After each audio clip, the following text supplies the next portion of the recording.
Olá a todos. Hoje vai ser um episódio muito interessante, um episódio que eu já tinha ali um grande interesse de produzir, porque eu estarei tratando a respeito da resposta a vocês acerca dos temas que foram propostos e das sugestões, tanto enviadas na conta do Instagram Cultura Conservadora BR, quanto ao meu próprio contato pessoal.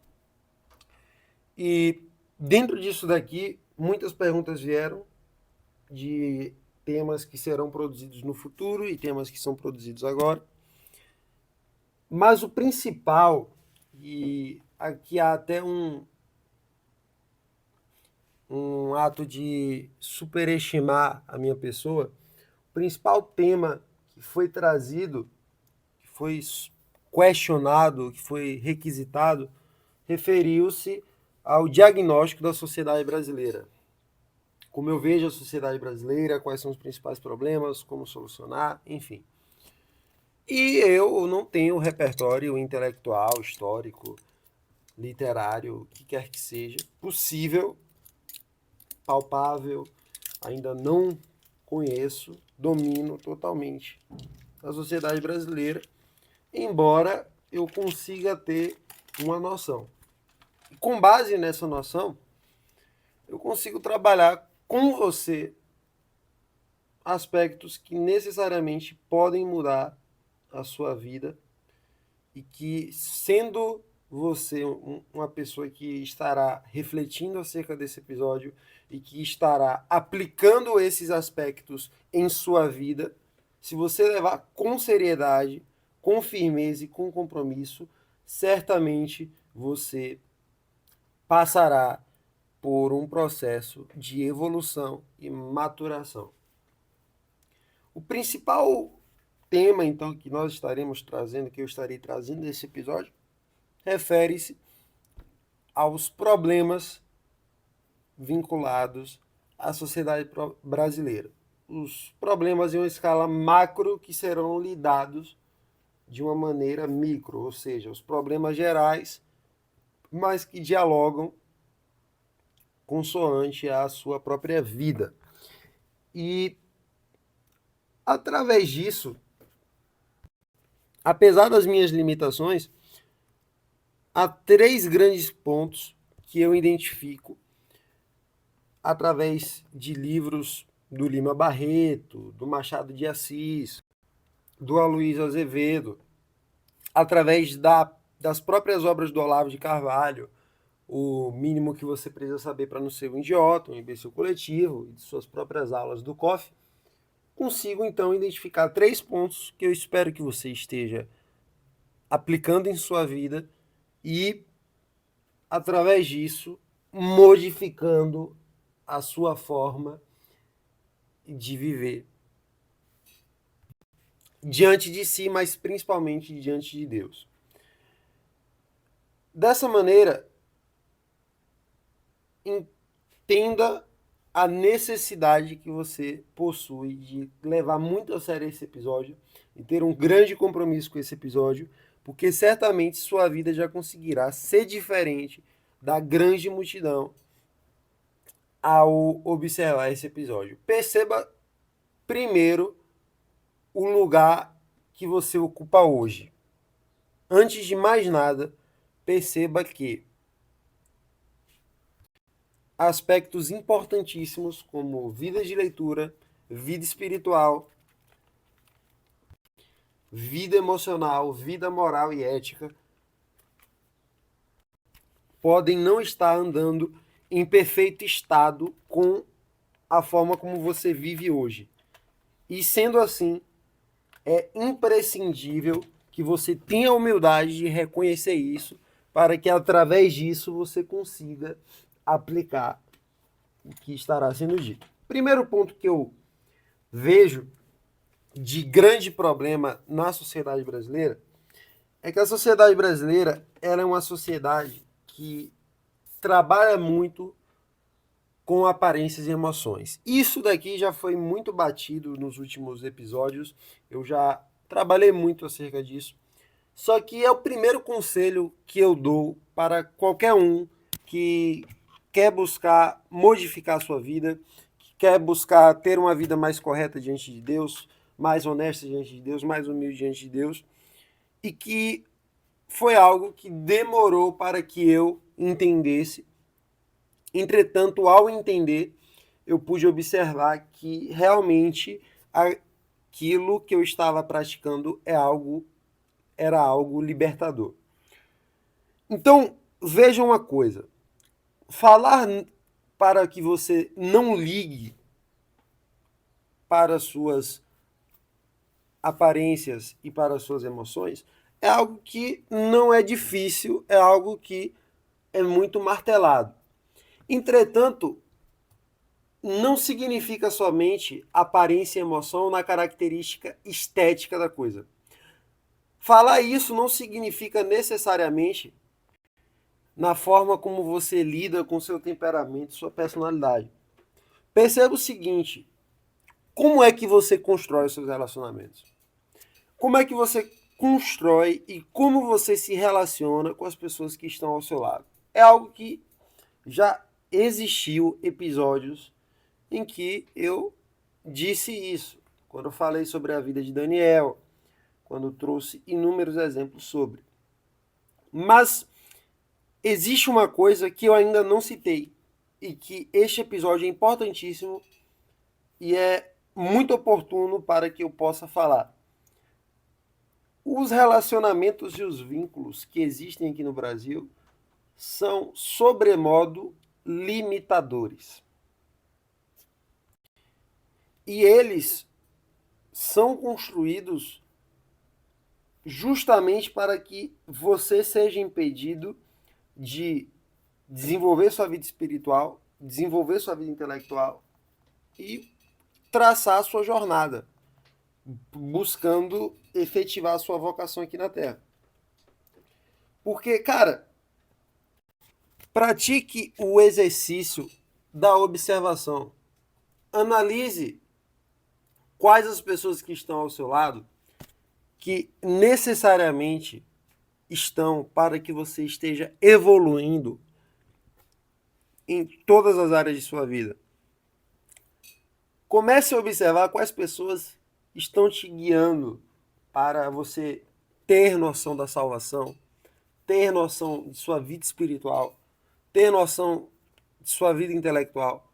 Quais pessoas que você agrega conhecimento quando está conversando?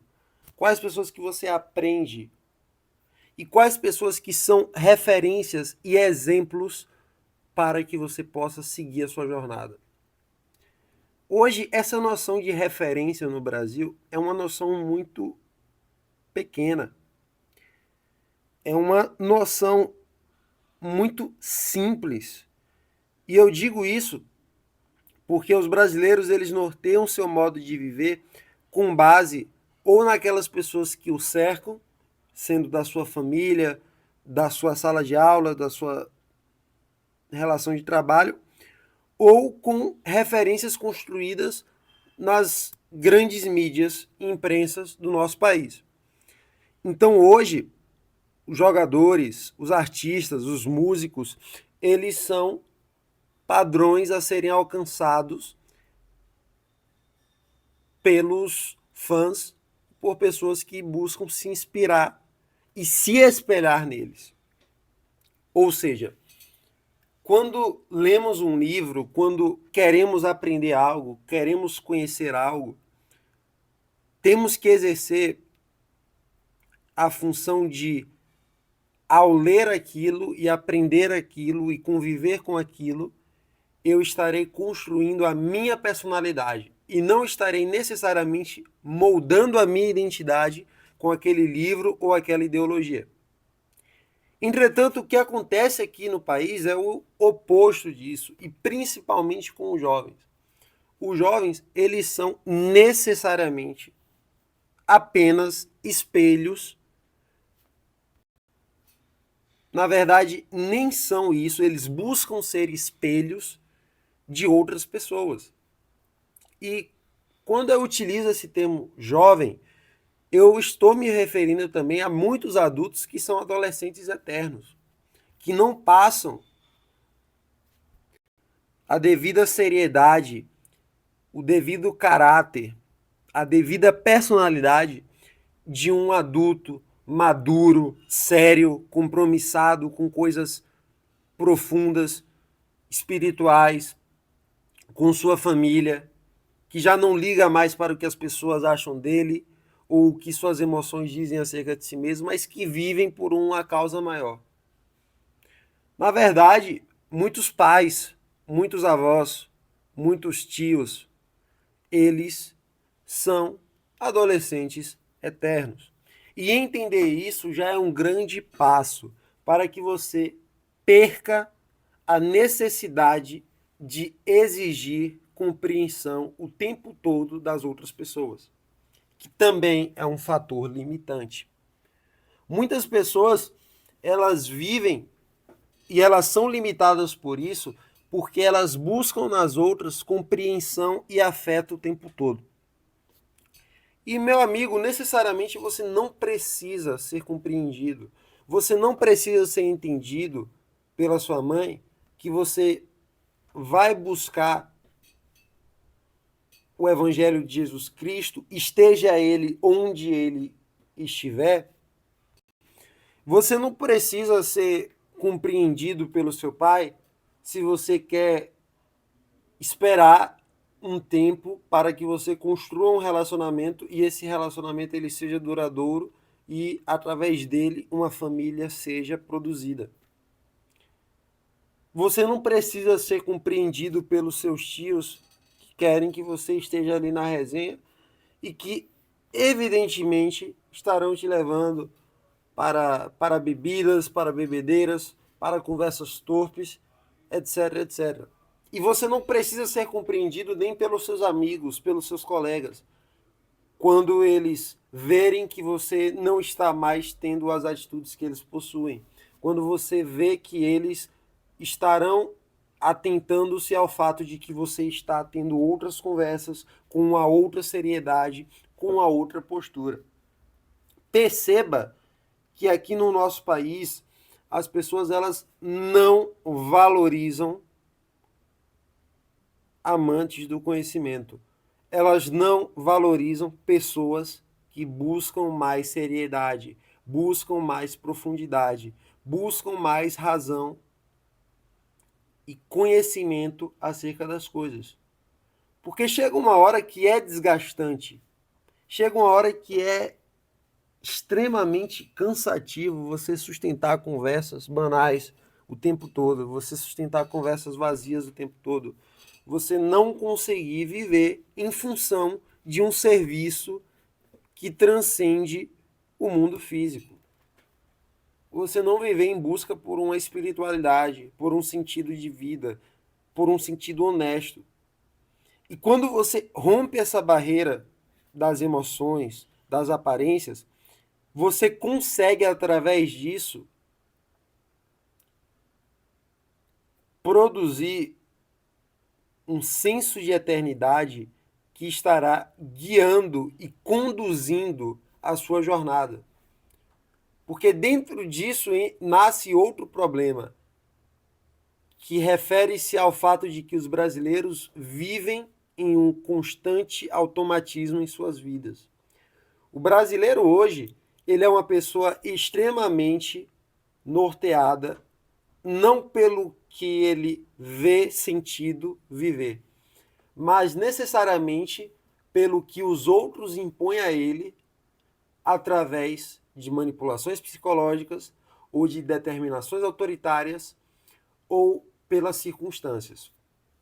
Evidentemente que dou exemplos de relacionamentos em que pessoas tomam determinadas atitudes, adotam uma determinada personalidade em função da forma como a outra reagirá diante dela. Dou exemplo de pessoas que não conseguem seguir os seus sonhos, porque os seus pais, por exemplo, impõem a elas possuírem uma determinada profissão. E eu dou exemplo de pessoas que buscam seguir uma determinada profissão independente da imoralidade que exista nessa profissão, independente do satanismo que possa existir nessa profissão e do anticristianismo que possa existir nessa profissão, em razão do financeiro, da estabilidade monetária que essa pessoa conseguirá alcançar. Então, hoje, as pessoas, elas não conseguem ser autônomas. Elas não conseguem definir concretamente aonde elas querem chegar, como elas chegarão e com quem elas chegarão. E aí entra a pergunta a você. Você já descobriu a sua vocação espiritual? Você sabe o porquê que você foi criado e para onde Deus quer que você esteja caminhando? Porque dentro disso daqui entra um outro ponto crucial que está referido ao ponto 2. O fato do brasileiro ter uma ligação muito forte com as aparências e com as emoções faz com que necessariamente ele esteja em uma esfera totalmente superficial. E essa esfera superficial é similar àquele meme de um mineiro que está desistindo de exercer a sua função e ele para exatamente ao ponto em que, se ele dá mais uma escavada, ele chega na riqueza procurada por ele. Ou seja, as pessoas e vocês, por mais que vocês estejam tendo contato nesses episódios com alertas mais profundos, mais sérios e mais graves, vocês necessariamente não ainda atentaram-se ao fato de que existe um Deus. Existe um Deus que te criou. E existe um Deus que te criou e que, além de ter realizado um plano da salvação para a humanidade, ele constrói propósitos para aqueles que o servem, que o buscam e que o amam. E você tem dimensão do que é isso? Ou você só vive pensando na sua própria bolha e nos seus desejos e intentos mesquinhos e egoístas? Porque aqui já entra o segundo ponto, em que eu digo que, tal qual a sociedade brasileira é uma sociedade que está muito vinculada com as aparências e com as emoções, ela é uma sociedade que o imaginário é tomado por ideais materialistas e relativistas. E, evidentemente, quando as palavras começam a ser mais profundas e trabalhadas com ideologias e linhas de pensamento de nomes maiores na sociologia, as pessoas, elas podem até ficar com medo de não entender o que eu estou querendo transmitir, mas fiquem bem tranquilos. O que eu quero que vocês entendam é que, apesar do fato de que limitado é o número das pessoas que estudaram ou que pelo menos leram algo sobre os ideais materialistas e os ideais relativistas, inegável é o fato que diz que o imaginário da sociedade é construído voltado a esses dois pontos. As pessoas hoje, elas são materialistas mesmo estando dentro da igreja. Elas são relativistas em toda a forma de viver. As pessoas hoje, elas são criadas, e preste muita atenção porque você é uma delas e os seus amigos também são, para achar que podem opinar sobre tudo, que podem criticar acerca de tudo, que podem ter o direito de falar a respeito de todas as áreas de sua vida, embora elas não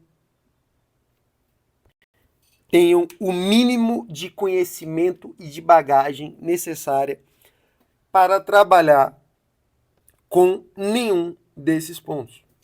Então, o que mais temos hoje são pessoas que já estão construindo relacionamentos, que estão dentro da igreja e que até mesmo propagam o evangelho,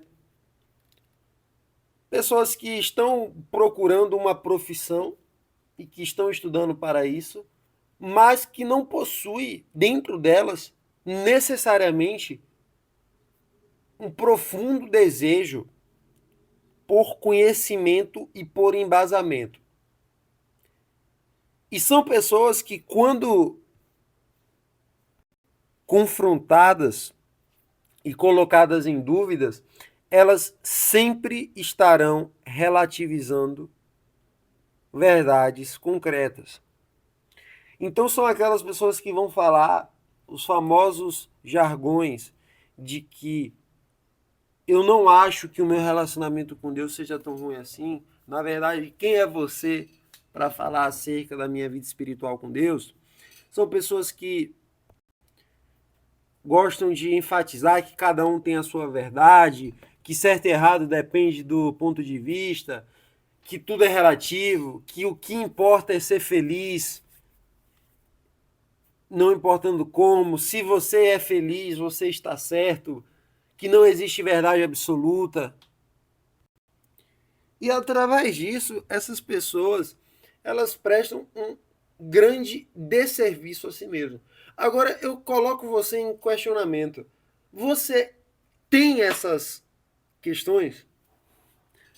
Porque eu estou falando de exemplos mais superficiais, exemplos mais banais, exemplos que você tendo 4 ou 5 neurônios, você já consegue perceber que há uma grande falácia e muitos erros por trás dele, por trás deles.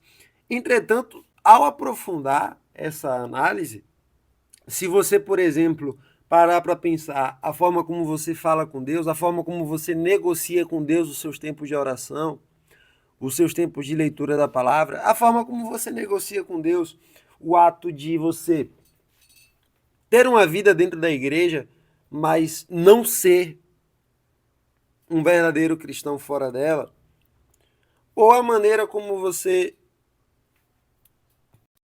diz ser conservador, que muitos adolescentes hoje gostam de trazer para si o título de conservador, sendo que a sua vida é uma vida baseada em tudo que não seja referendado a ideais conservadores, a ideais de valores, ideais que valorizam o belo, que definem o que é belo, o que é bom e que vivem em função disso. Um relativista, necessariamente, é totalmente desnorteado de sua vida.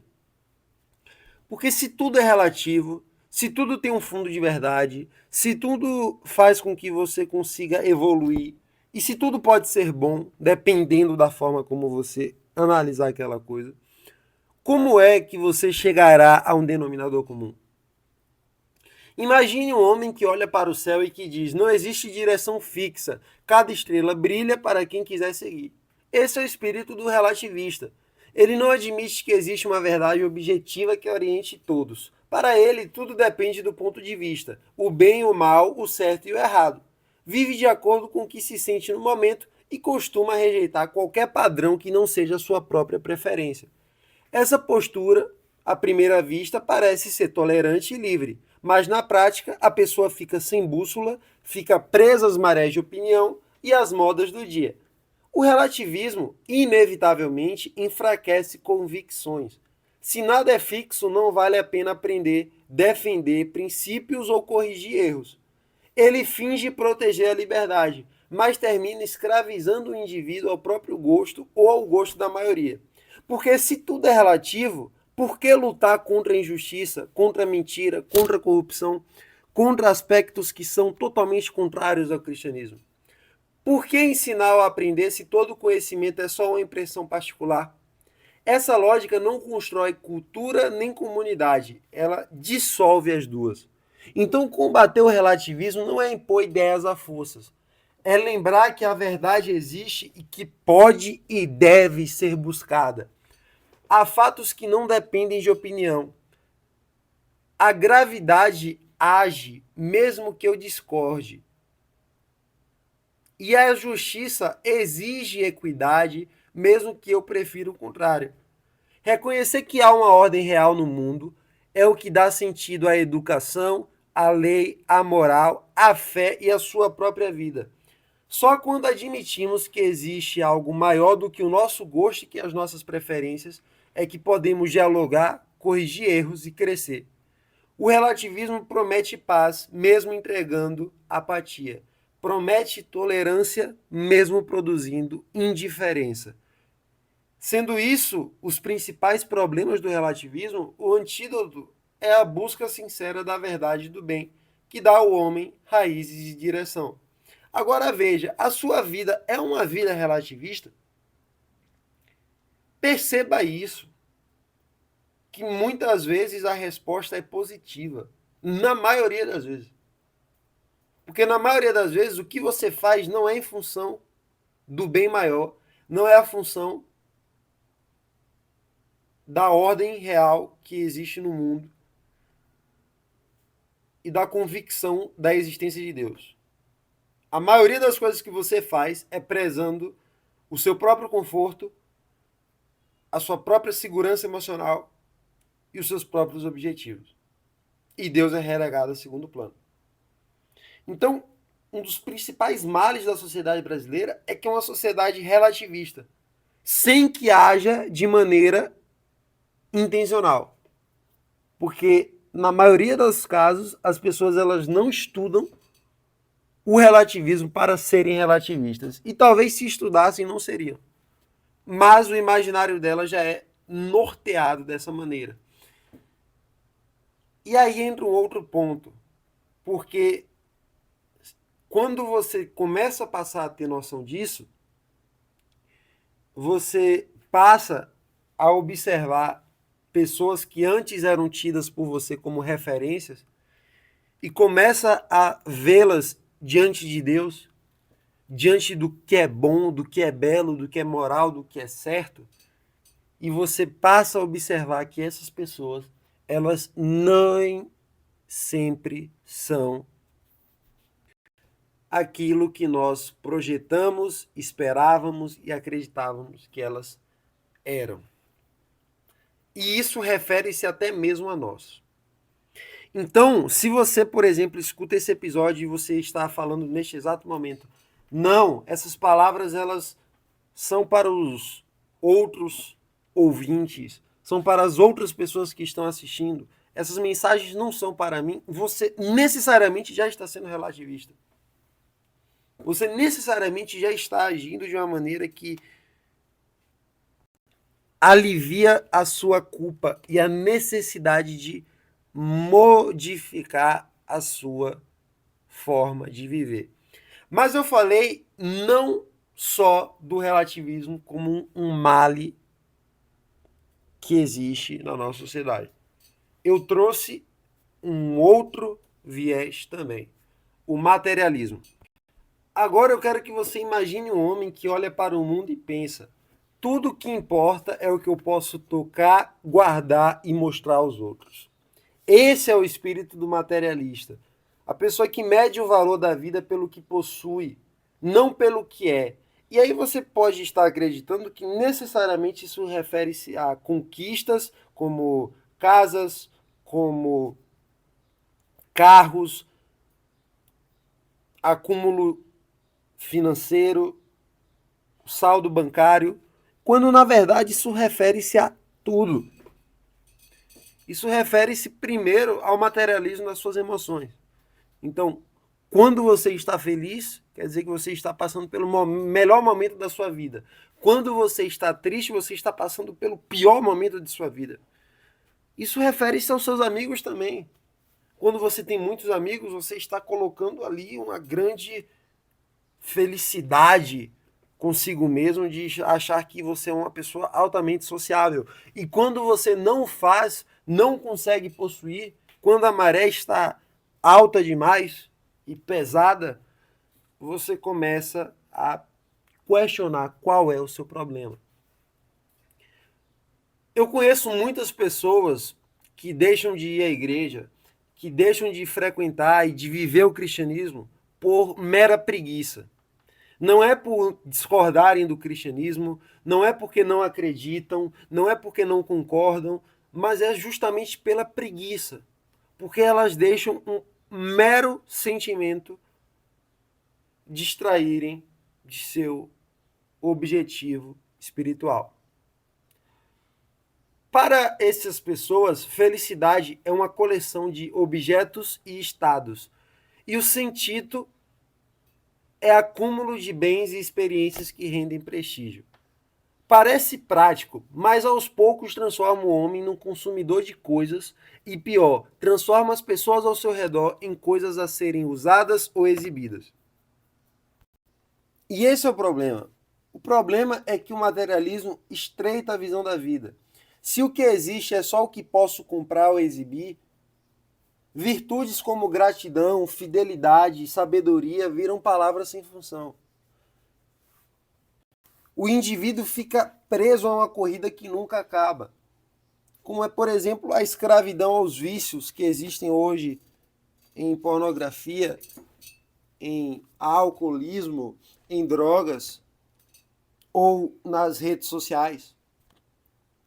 Há sempre um objeto mais novo, um lugar mais caro, algo a ser conquistado e conseguido.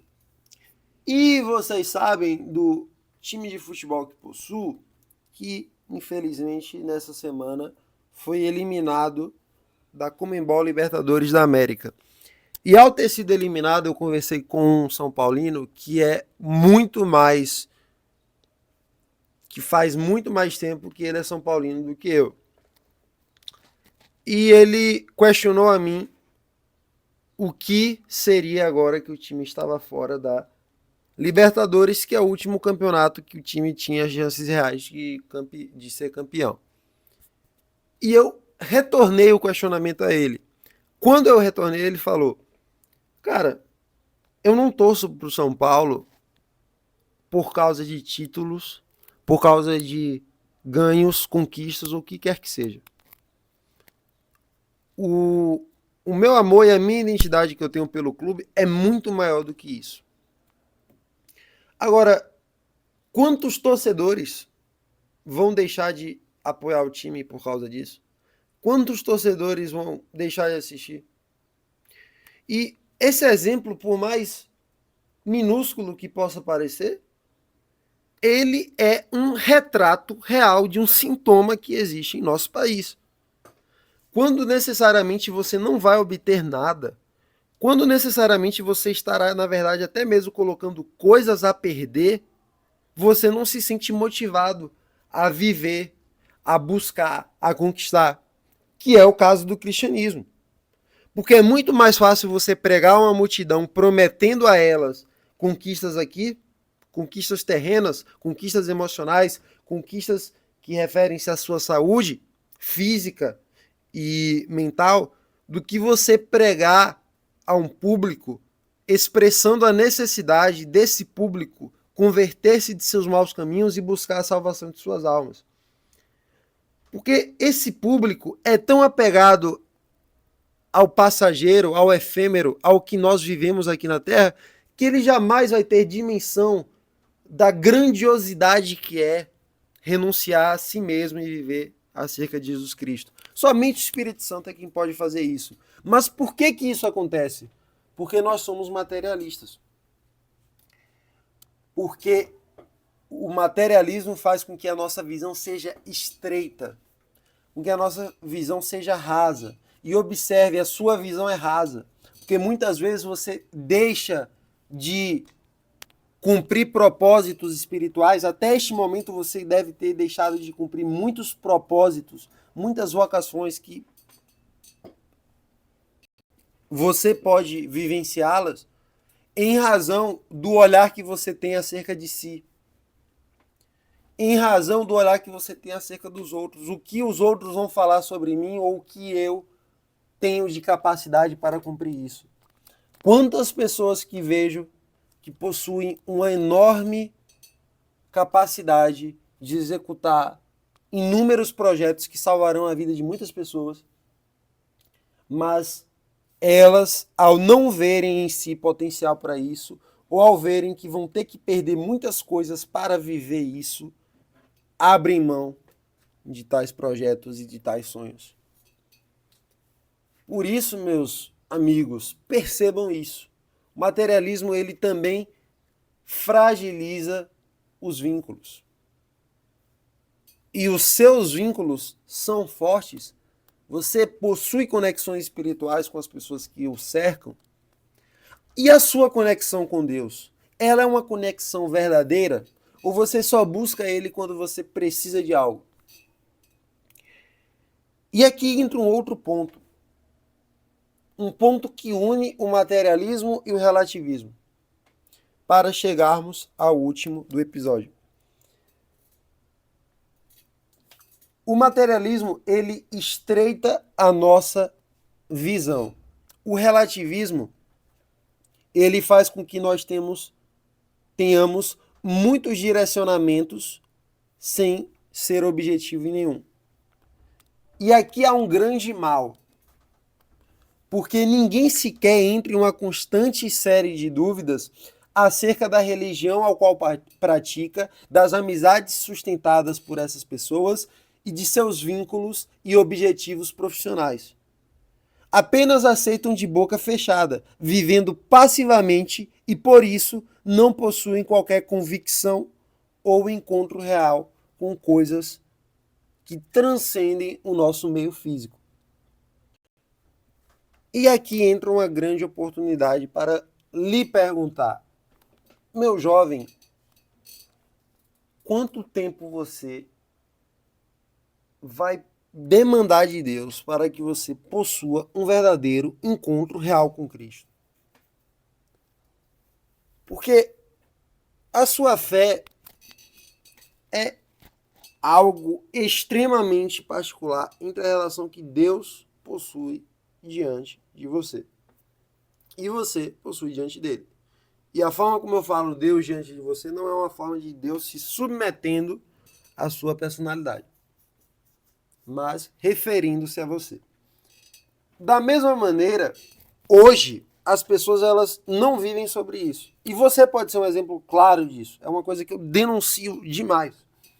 O que as pessoas fazem é apenas aceitar passivamente uma cultura religiosa que os pais implementaram a elas, dizendo isso é certo, isso é errado e viva em função disso.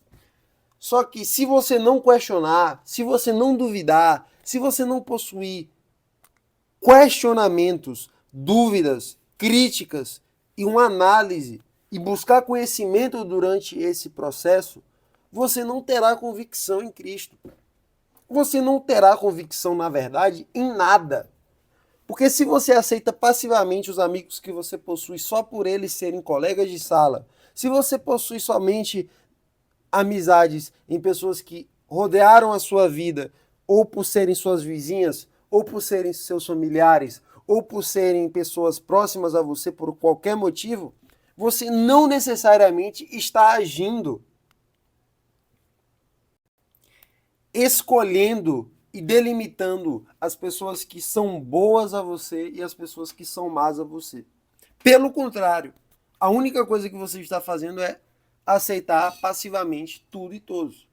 Não é porque você cresceu com uma pessoa que necessariamente a pessoa te leva para coisas profundas e sérias. E o seu dever é buscar exercitar o que sempre tenho dito, o idem vele, idem noli. Amizade é aquilo que rejeita as mesmas coisas e aprova as mesmas coisas. Quando uma pessoa ela busca Cristo e ela consegue enxergar definitivamente a existência de Cristo e a sua necessidade de viver sob esta existência, a pessoa ela passa a ter uma nova forma de viver. E por fim, esse é o gancho que leva ao meu terceiro ponto de análise do episódio de hoje, que inclusive foi tema que um grande amigo meu, um irmão mesmo que eu tenho, me recomendou.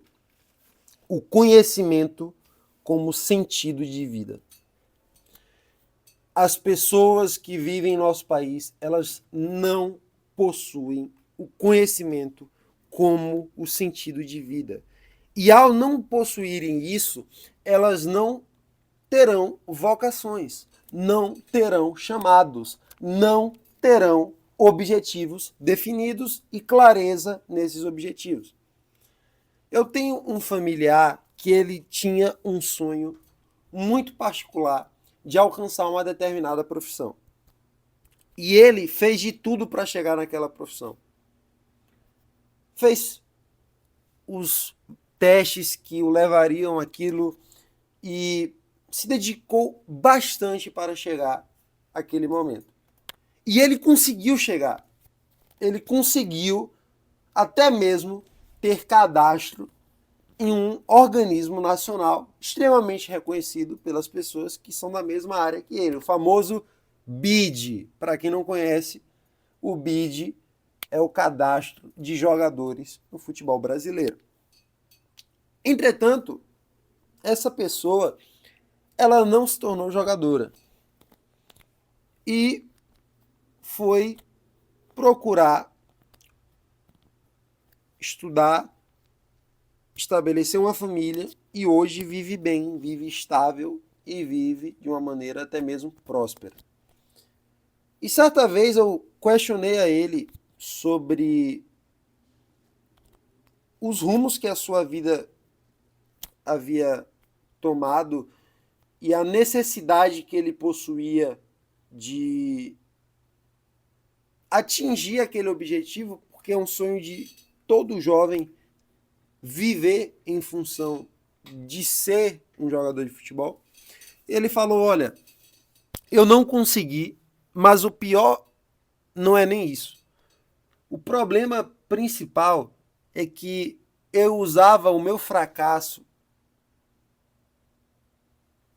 nesse intento como bolha sobre mim mesmo, que permitia com que eu fugisse das minhas responsabilidades. Ou seja, eu não queria necessariamente ser jogador de futebol. Eu sabia que era difícil. E o fato de saber que era difícil fez com que eu ficasse refém disso por muito tempo, para que as pessoas não estivessem incomodando a minha paciência, perguntando qual profissão eu iria trilhar e sentissem pena de mim. E depois dessa conversa que eu tive com ele, aquilo mudou muito para mim, porque eu comecei a observar que esse é um comportamento mais natural do que parece. E esse é um ponto extremamente importante de ser dito, porque ele não necessariamente havia encontrado vocação naquilo. Ele falava que tinha vocação naquilo, mas ele não buscou. Ele não trabalhou insistentemente para que aquilo tornasse realidade, embora ele falasse para todo mundo que sim.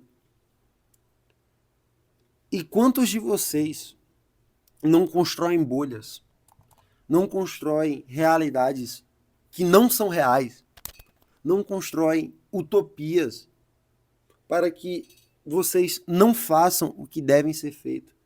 Quantos de vocês, o que eu mais conheço, são pessoas que colocam obstáculos irreais sobre a sua própria vida? E é uma das frases que eu mais falo com colegas e amigos, que o brasileiro ele problematiza situações que não são problematizáveis. eles colocam empecilhos em situações que não possuem possibilidade de haver empecilho. E aí eu pergunto a você: você possui empecilho mesmo a seguir a Cristo? Você possui empecilho mesmo em buscar conhecer não somente o Evangelho, mas adquirir uma vida intelectual, uma vida literária, uma vida mais inteligente, uma vida mais sábia, mais virtuosa, mais moderada?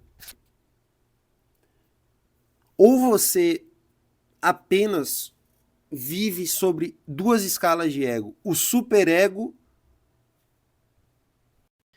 e o baixo ego, que são dois motivos de orgulho. Existem as pessoas que acham que são super-heróis e que quando quiserem conseguirão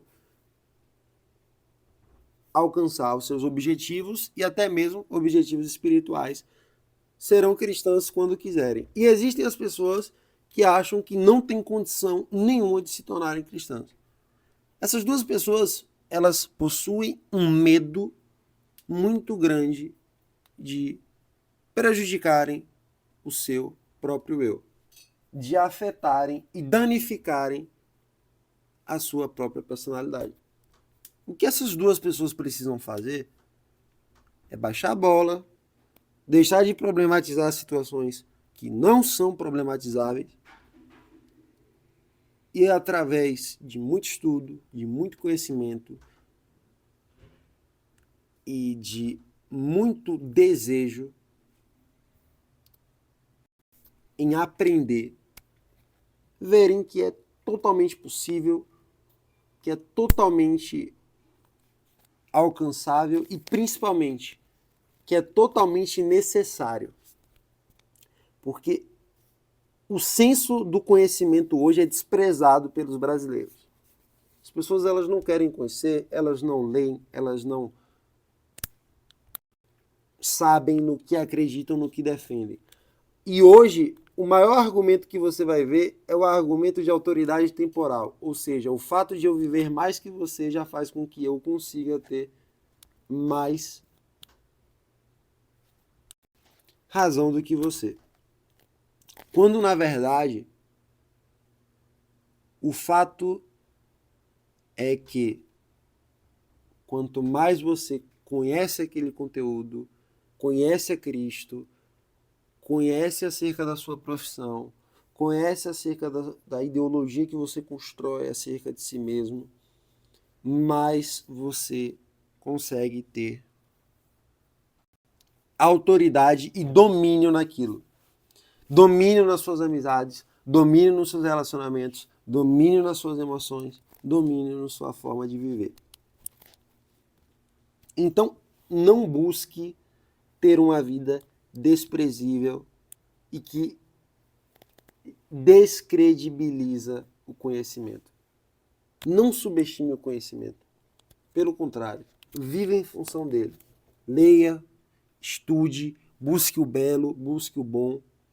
E eu espero que através desses episódios e deste episódio, você consiga sair daqui tendo uma vida mais norteada, esclarecida e identificada com coisas muito mais profundas, muito mais sérias, muito mais virtuosas.